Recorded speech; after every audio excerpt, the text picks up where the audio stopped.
Welcome to my tutorial. So guys, karon maghisgot kita sa unom ka prohibited format in Facebook.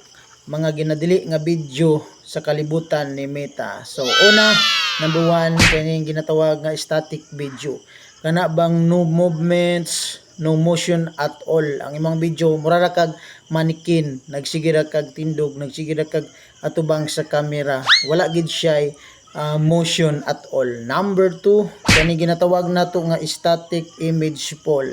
So poll survey ni siya. Example ani is kana bang nagsurvey-survey kag imuha, kinsa ang ganahan ni Marcos o kinsa ang ganahan ni Duterte. So naghimo-himo kag survey. So bawal na siya. Number 3, kani ginatawag nato nga slideshow of image. So kabalo na ta ani tanan from the word slideshow. So mga picture na siya nga imuhang gi-combine, mura ba kag nag-presentation sa imuhang mga picture.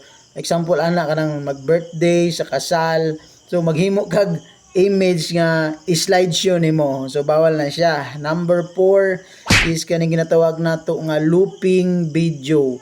So kana bang imuhang videos 5 seconds lang or 10 seconds para gusto nimo nga mahimong taas ang imuhang video, so imuha na siyang ibalik-balikon. So mo na siyang ginatawag nga looping video. Bawal jud kay na siya, guys. And number 5 kaning text montages. So tanan ta biktima ani, apil na ko. So nagagamit ko kanang nindot man ni siya usay mahimo nato ning caption, pero guys, make sure nga naka-plaster ang inyong caption. Like kung naamoy video, so butang lang yun ninyo sa proper nga formation. Di ba ka na sa ibabaw sa imuhang nawong or diri sa ubos sa imuhang nawong nga kana bang dili siya katag kay nagtuo man gud si Meta nga ang imong kanang video nga imong gi-upload is kinawat. So careful ta ana sa text montages. Number 6 kaning last but not the least, embedded ads. Kana magbuot-buot kag advertise sa imuhang video, bawal jud kayo na. So di pa ta pwede ana kay dili man ta taga Meta.